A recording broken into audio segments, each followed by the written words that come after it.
조금 넣어요. 그러면 너무 자연스럽고 너무 예쁘다 하면서 막 그래요. 근데 또 나중에 오셔가지고 조금만 더 넣어주세요. 또 본인은 맨날 보니까 익숙해지잖아요. 뭐 레이저 그리고 어떤 시술 이런 것들이 되게 다 좋다고만 생각을 하시는데 이게 사람마다 이게 어울리는 시술도 있고 그리고 이 사람은 이런 걸 절대 하면 안 되는데 하시는 분들도 되게 많거든요.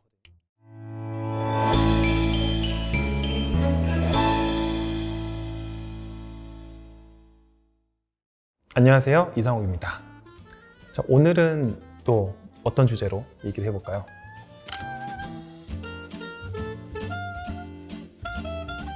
제가 저번 시간에는 연예인들이 자주 받는 시술 5가지를 했었다면 오늘은 혹시 원장님께서 피부과에서 이런 시술은 별로 추천하고 싶지 않다 이런 시술도 있어요? 무조건 있죠. 네. 그래서 뭔가 사람들이 피부과라고 하면은 뭐 레이저 그리고 어떤 시술 이런 것들이 되게 다 좋다고만 생각을 하시는데 이게 사람마다 이게 어울리는 시술도 있고 그리고 이 사람은 이런 걸 절대 하면 안 되는데 하시는 분들도 되게 많거든요. 제가 무조건 말리는 그런 시술들이 좀 있어요. 그거에 대해서 오늘 그럼 얘기를 좀 한번 해볼까요? 일단 제가 많이 하고 있는 분야가 사실 색소 분야거든요.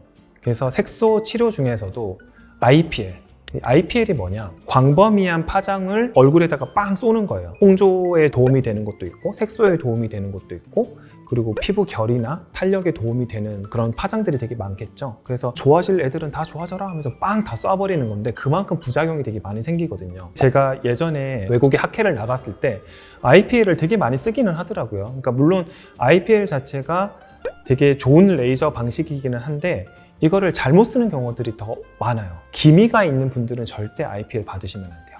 이렇게 넓게 뭔가 좀 피부의 배경색으로 좀 퍼져 있는 색소를 기미라고 해요. 이런 색소가 있을 때 IPL 절대 쏘시면 안 돼요. 왜냐하면 이 IPL을 쏘게 되면 오히려 더 자극이 일어나 버려요. 더 까매지고 더 기미가 확 올라오는 부작용이 생길 수 있는 가능성이 굉장히 크거든요. 그리고 내 피부 톤이 어두운 분들은 또 절대 받으시면 안 돼요. 피부를 다 태워 먹을 수가 있어. 물론 IPL을 진짜 잘 쓰는 고수들도 있어요. 하지만 굉장히 잘 쓰는 의사들을 찾기가 너무 어려워요. 그래서 웬만해서는 받지 마라.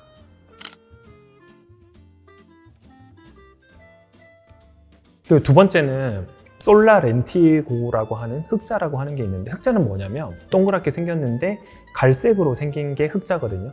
근데 이 흑자가 되게 치료가 안 돼요. 왜냐면 이거를 빼도 다시 올라오고 재발이 잘 된다고 해가지고 이 흑자 치료는 되게 어렵다라고 배웠었는데 피부에 있는 점을 뺄 때 쓰는 레이저들이 있어요. CO2 레이저 그리고 어비움 야그 레이저라고 해가지고 피부를 이렇게 태우는 레이저들이 있는데 그런 걸로 제거하시는 선생님들이 굉장히 많아요. 흑자를 이렇게 쫙 긁어내면은 처음에는 되게 좋아진 것처럼 보이거든요. 잘 빠진 것처럼 보이는데 거의 뭐 99% 이상 재발을 합니다. 다시 올라와 버려요. 아니면은 조금 더 진하게 올라와 버려요. 그래서 CO2 레이저라든지 어빔 약으로 절대 흑자를 치료를 하시면 안 돼요. 제가 볼 때는 그렇게 치료를 하는 것 자체가 잘못된 치료 방법이에요. 왜냐면 100% 거의 재발하고 더 악화가 되니까 나중에 더 상황이 더 안 좋아질 수가 있기 때문에 저는 개인적으로 흑자가 있을 때는 그런 레이저를 받으면 안 된다.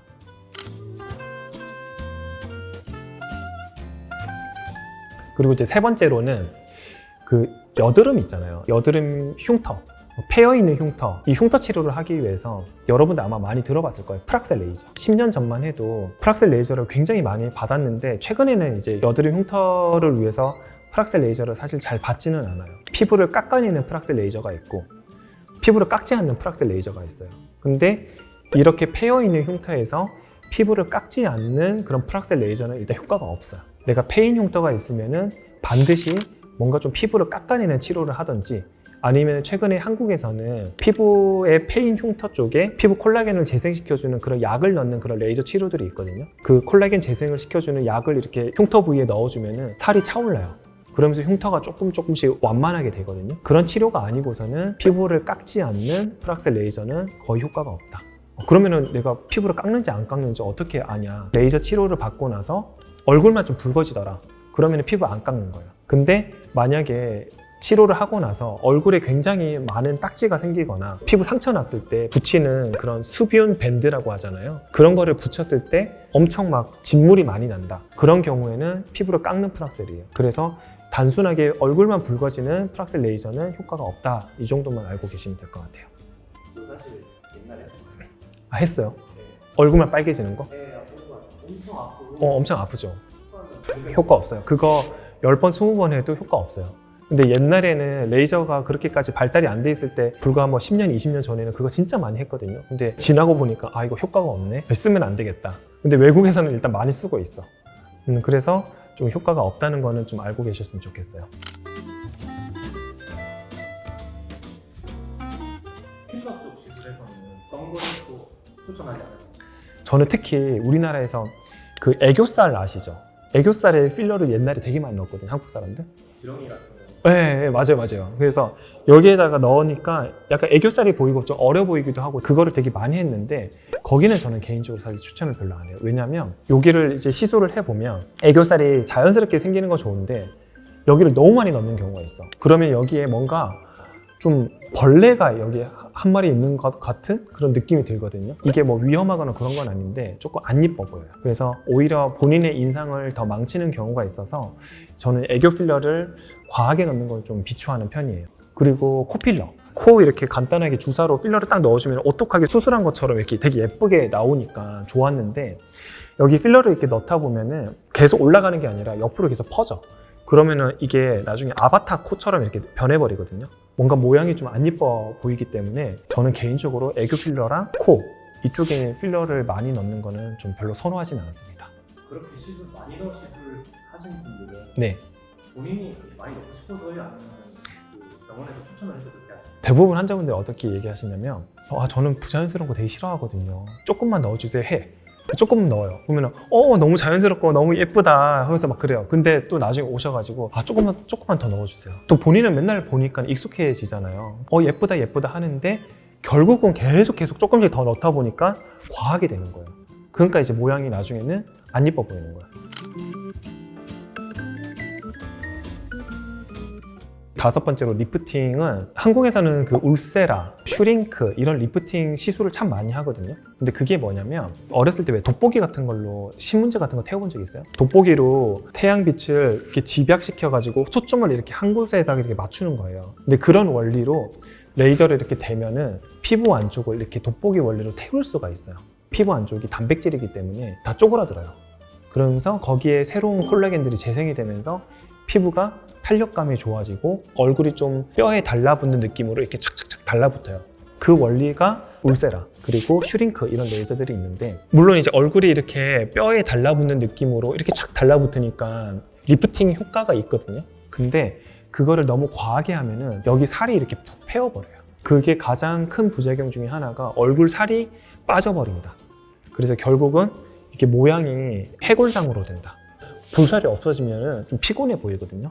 그런 부작용이 생길 수가 있어요. 그래서 대부분 뭐 리프팅 레이저의 큰 부작용은 없지만 내가 얼굴 살이 너무 없거나 그리고 옆볼이라든지 이런 살이 없는 부위에 우리가 돋보기 원리인 울세라, 슈링크 이런 레이저를 하게 되면은 살이 더 빠질 수가 있겠죠.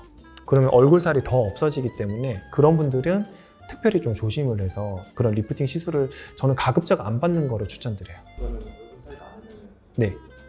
얼굴 살 많으면 이제 얼굴이 좀 홀쭉해지겠죠. 얼굴이 좀 달라붙으니까 얼굴이 작아지는 느낌이 나요. 얼굴 살이 있는 분들은 울세라라든지 초음파 계열의 레이저 리프팅을 하면은 얼굴이 작아졌다고 되게 좋아하세요. 그러면 그 얼굴 살이 없으신 분들은 네. 울세라 슈링크 말고 어떤 레이저를 얼굴 살이 없는 분들은 그 초음파 계열 말고 고주파 방식이 있어요. 고주파는 뭐냐면 약간 그냥 쉽게 설명을 드리면 다림질을 한다. 피부를 약간 다림질하는 그런 리프팅이라고 생각을 하시면 되는데 대표적인 고주파 레이저가 써마지 그리고 한국에서 유명한 올리지오 이런 레이저들이 있어요. 그래서 그런 레이저들은 고주파 계열이기 때문에 얼굴살이 그렇게 빠지는 거는 걱정을 안 하셔도 돼요. 자, 오늘은 제가 피부과를 진료를 하면서 비추하는 그런 시술에 대해서 말씀을 드렸는데 뭐 색소 분야, 그리고 레이저 리프팅 분야, 그리고 여드름 흉터 분야 이런 쪽으로 제가 다 말씀을 드렸잖아요.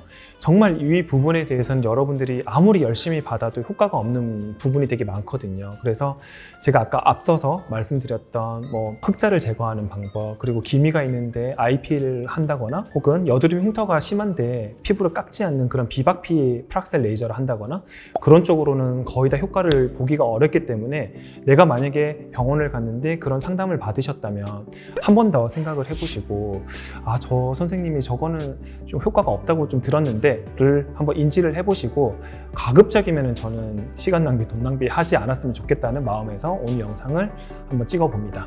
오늘 영상이 도움이 되셨으면 구독과 좋아요, 알림 설정까지 부탁드리고 피부과 시술에 대해서 궁금해하시는 많은 분들을 위해서 영상을 공유를 해주시면 대단히 감사하겠습니다. 오늘 영상 여기까지 할게요. 안녕!